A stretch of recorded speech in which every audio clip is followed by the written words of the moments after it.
Wie entscheidet man, was gerecht ist, wenn jede Seite glaubt, im Recht zu sein? Kann Weisheit dort eine Lösung finden, wo Wut, Trauer und Rachegefühle versagen? Das wollen wir heute gemeinsam herausfinden. Und damit herzlich willkommen in unserem Stübchen. In diesem Podcast Rabbit, die Märchensammlung und mehr, erzähle ich euch ein Märchen aus aller Welt. Geschichten, die dich für einen Moment aus dem Alltag holen und vielleicht ein kleines bisschen verzaubern. Heute reisen wir an die Ostküste Afrikas zu einem Märchen der Swahili aus Tansania und Kenia. Ich wünsche euch viel Spaß.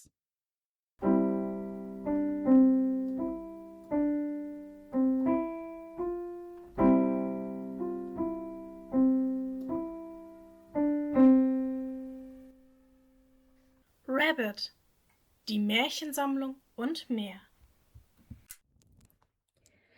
Das Märchen Muhemedi und seine Ankläger. Es war einmal ein sehr reicher Sultan, der hatte 2 Kinder, eine Tochter und einen Sohn. Der Sultan starb und die beiden Geschwister blieben allein. Der Sohn heiratete und ihm wurde ein Sohn geboren. Die Tochter heiratete ebenfalls und gebar auch einen Sohn. Die beiden Kinder wurden erzogen, bis sie herangewachsen waren. Da sagten sie zu ihren Eltern: Sucht uns Frauen, denn wir sind nun erwachsen. Und die Eltern warben für jeden von ihnen um eine Frau.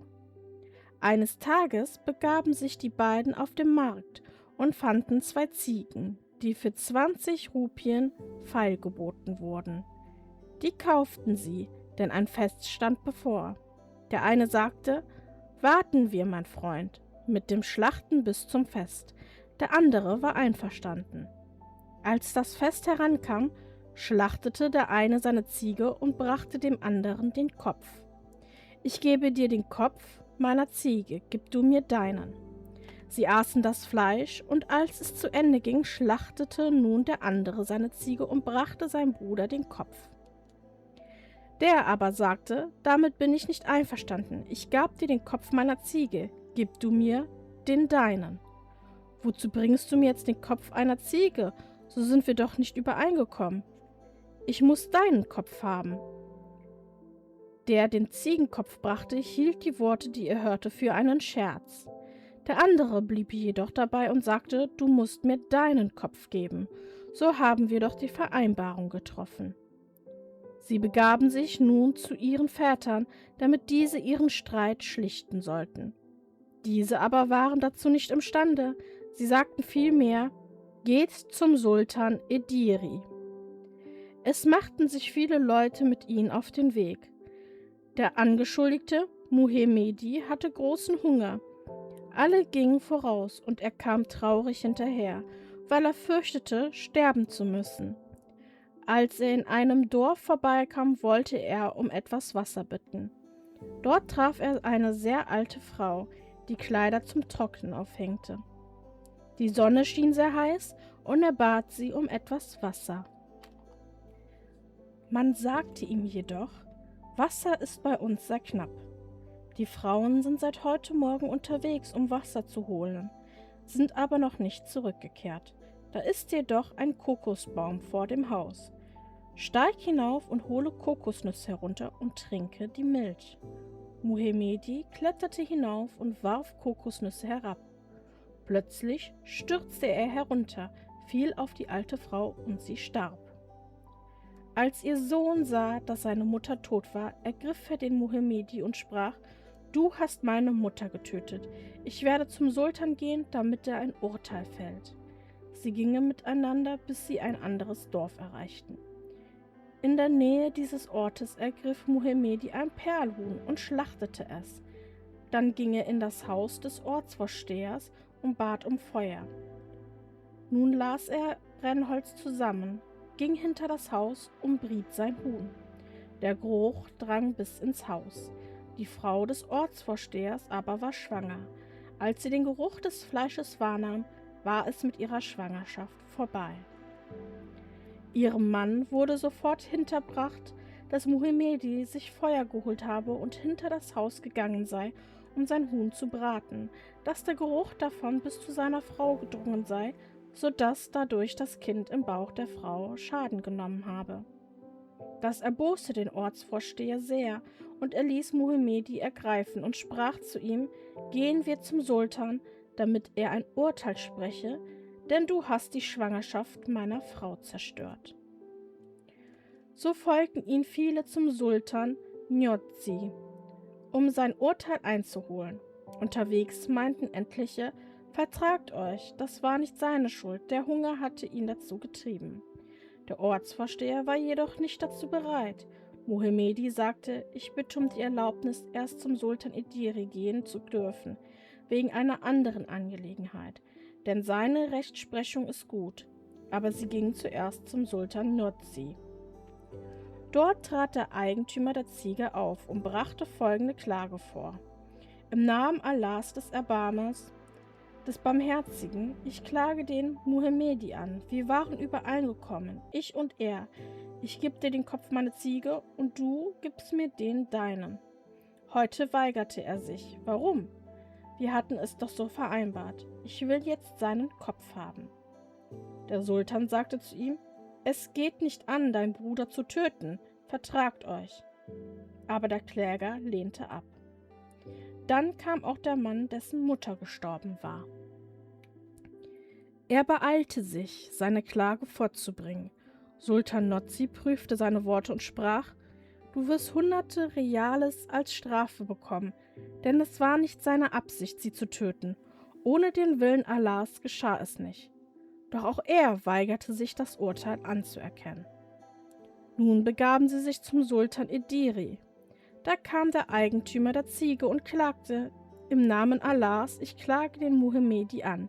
Ich gab ihm den Kopf meiner Ziege und sagte ihm: Gib mir den deinen, und er willigte ein. Später wollte er mir seinen Kopf nicht geben, er schlachtete seine Ziege und brachte mir deren Kopf. Unserer Verabredung gemäß war aber sein Kopf gemeint. Der Sultan fragte den Muhamedi: Sind die Worte deines Freundes wahr? Er sprach: Sie sind wahr, Herr. Dann wurde Soldaten herbeigerufen, und der Sultan befahl ihnen: Ergreift den Muhamedi. Sie ergriffen ihn und führten ihn in den Hof. Der Ankläger holte das Messer hervor, der Sultan sprach: Schneidet ihm den Kopf ab und nimm ihn mit, aber gib Acht, dass du ihm seine Seele lässt. Das kann ich nicht, erwiderte jener. Wenn ich ihm den Kopf abschneide, wird er sterben. Der Sultan fragte den Muhamedi: Hast du ihm die Seele oder den Kopf versprochen? Muhamedi antwortete: Ich habe ihm nur den Kopf versprochen. Gut, so nimm seinen Kopf und lass ihm sein Leben. Das kann ich nicht, Herr. Du wirst es können, denn ich will dich nicht deines Rechtes berauben. Nimm seinen Kopf, aber lass ihm seine Seele. Mach aber schnell und zögere nicht, denn das Stehen hier ist mir lästig. Ich habe Geduld genug mit dir gehabt, handle schnell und achte auf sein Leben. Da weinte der Kläger und sprach: Herr, ich bereue meine Worte. Wenn ich ein zweites Mal so etwas wünschen sollte, so tötet mich. Gut, sprach der Sultan, so gehe deinen Weg.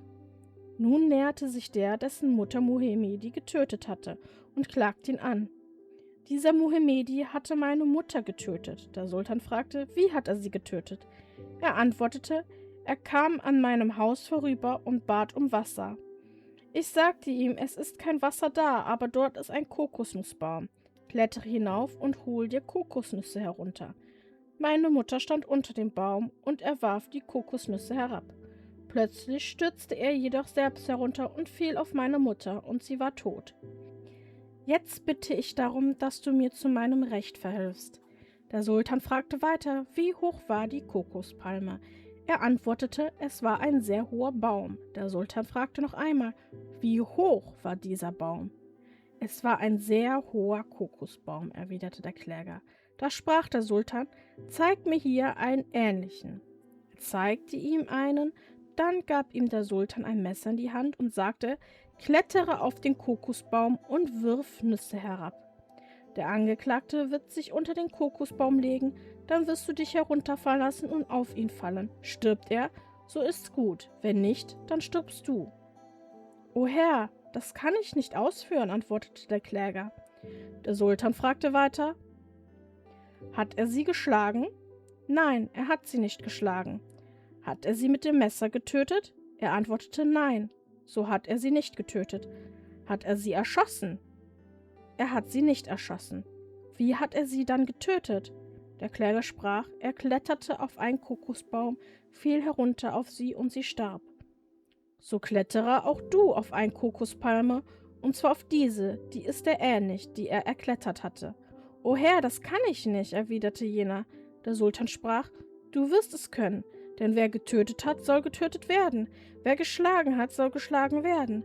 Er hat getötet, so kletter nun hinauf und töte ihn.« Der Kokosbaum war so hoch, wie er selbst angegeben hatte, und er fürchtete sich, hinaufzuklettern.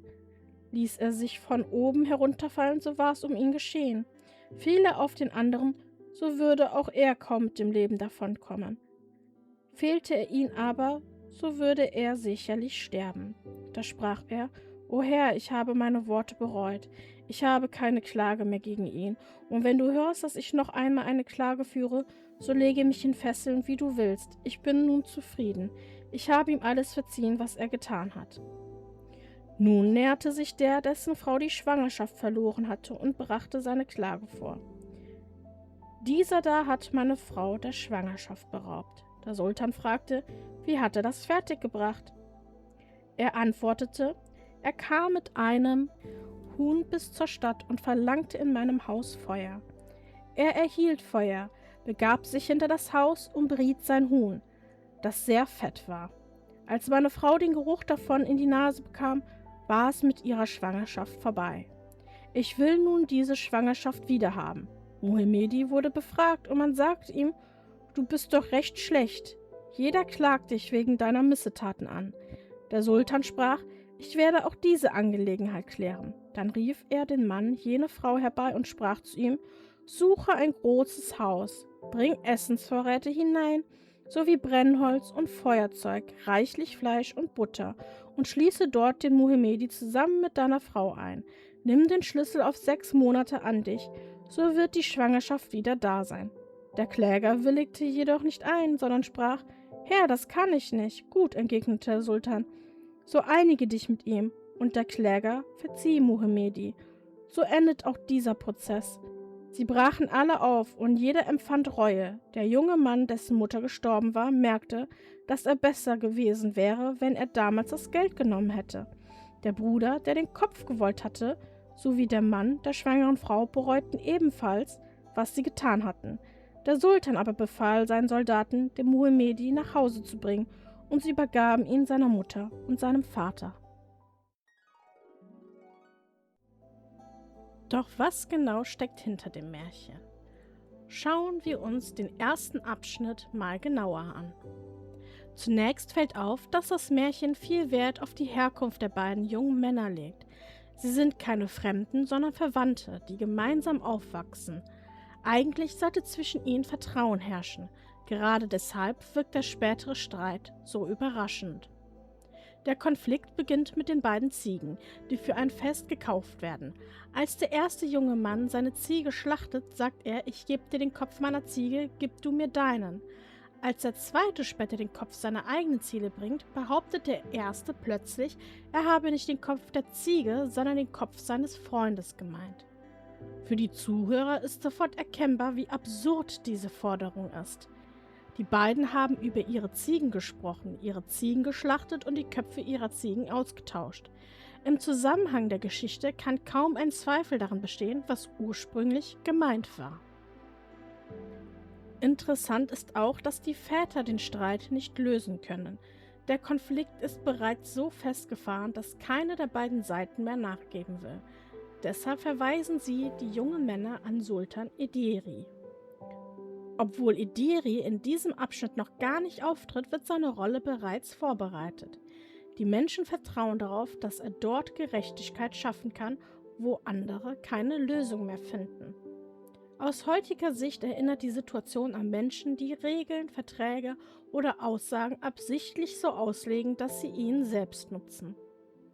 Das Märchen macht schon zu Beginn deutlich, dass wahre Gerechtigkeit mehr erfordert als das bloße Festhalten an einzelnen Worten. Sie verlangt den Sinn einer Vereinbarung zu verstehen und vernünftig zu urteilen. Damit bereitet die Erzählung die spätere Urteile Sultans Ediris vor, in denen genau diese Frage immer wieder im Mittelpunkt stehen wird. In dem zweiten Abschnitt gerät Muhamedi immer tiefer in Schwierigkeiten. Nachdem er bereits wegen des Streits um den Ziegenkopf angeklagt wurde, kommen nun zwei weitere Vorwürfe hinzu. Zunächst bittet er eine alte Frau um Wasser. Da Wasser knapp ist, verweist sie ihn auf einen Kokosbaum. Als Muhamedi hinaufklettert, um Kokosnüsse zu holen, stürzt er ab und fällt auf die Frau, die dabei stirbt. Ihr Sohn macht ihn daraufhin für ihren Tod verantwortlich. Kurz darauf fängt Muhamedi ein Perlhuhn und bittet beim Ortsvorsteher um Feuer, um es zu braten. Als die schwangere Frau des Ortsvorstehers den Geruch des Fleisches wahrnimmt, verliert sie ihr Kind. Auch hierfür wird Muhamedi verantwortlich gemacht. Beide Vorfälle haben etwas gemeinsam. Muhamedi wollte niemanden schaden, weder wollte er die alte Frau töten, noch der schwangeren Frau Leid zufügen. Dennoch richten sich die Vorwürfe gegen ihn, weil er in beiden Fällen der Auslöser der Ereignisse war. Das Märchen führt damit ein weiteres wichtiges Thema ein, die Frage nach Verantwortung. Reicht es aus, dass jemand anwesend war oder unbeabsichtigt eine Kette von Ereignissen ausgelöst hat, um ihn schuldig zu sprechen? Oder muss berücksichtigt werden, ob tatsächlich eine Absicht vorlag? Interessant ist auch, dass einige Menschen unterwegs versuchen, die Streitenden zur Vernunft zu bringen. Sie weisen darauf hin, dass Muhamedi aus Hunger gehandelt hat und keine böse Absichten hatte. Im Gegensatz dazu betrachten die Kläger nur das Ergebnis ihrer Verluste und fordern eine Bestrafung. Gleichzeitig steigert das Märchen die Spannung. Aus einem einzelnen Streitfall sind inzwischen 3 Anklagen geworden.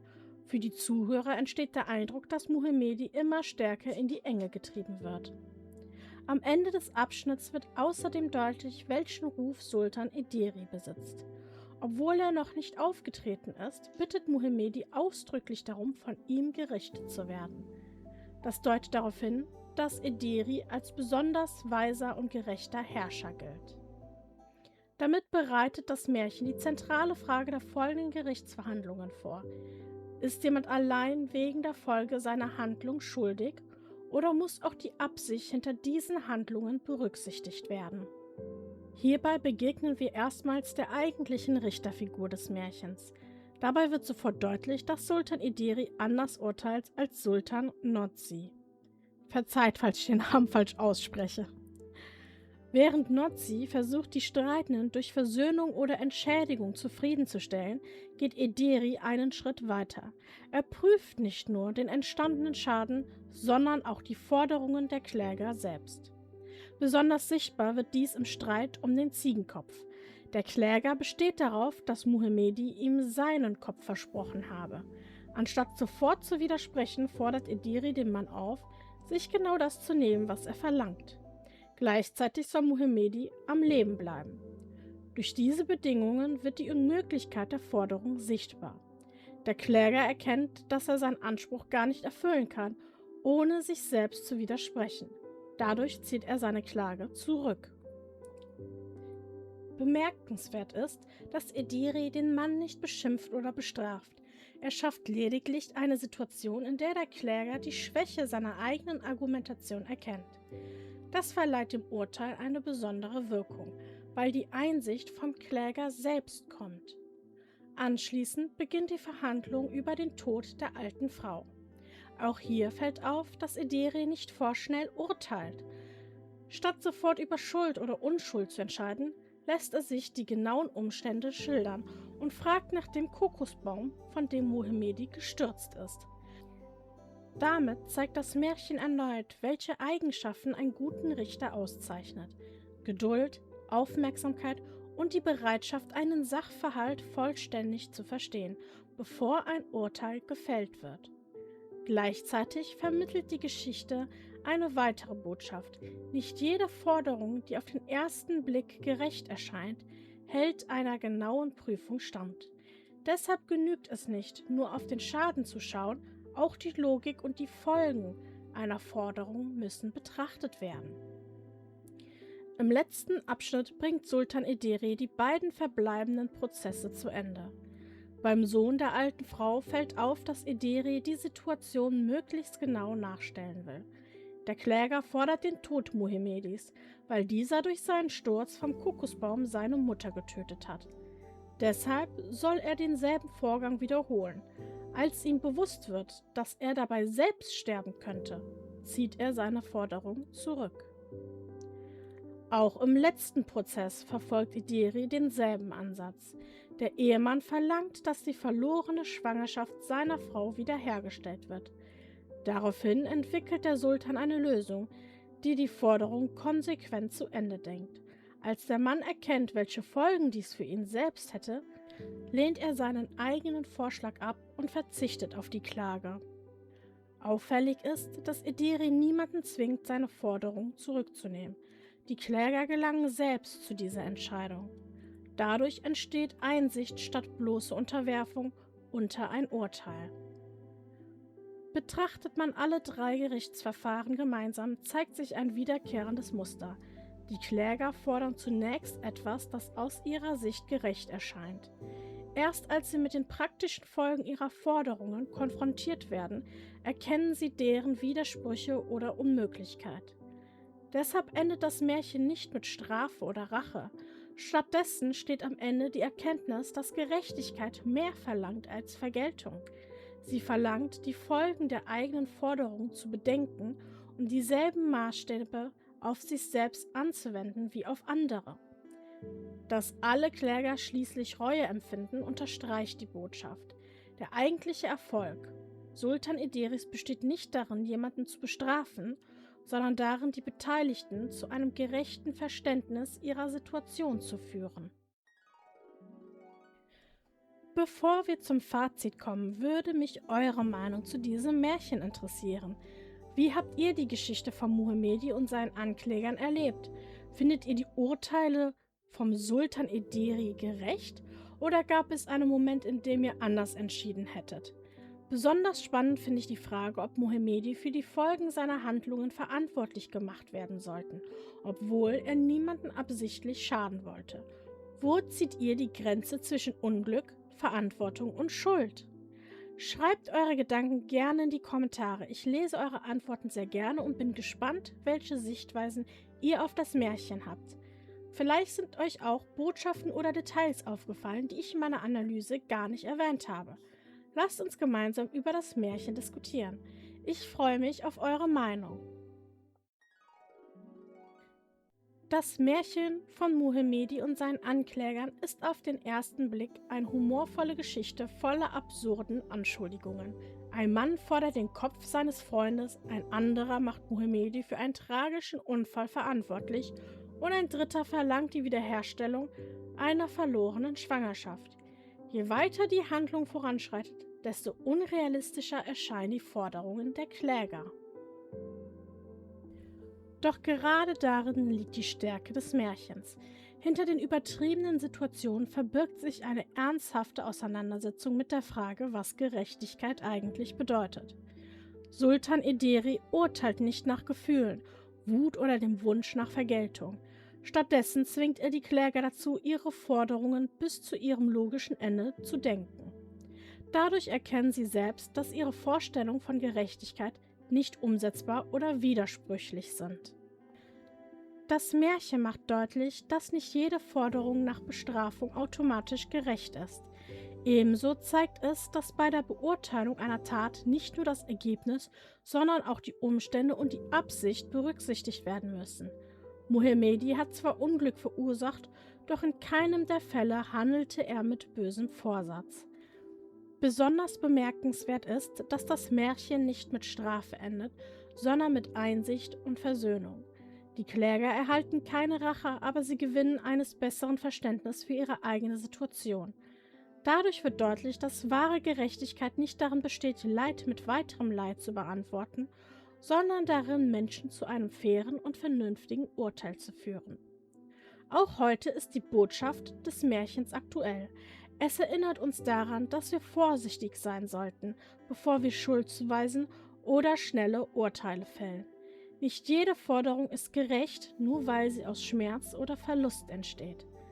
Manchmal besteht Weisheit gerade darin, einen Schritt zurückzutreten und die Dinge aus der Perspektive aller Beteiligten zu betrachten.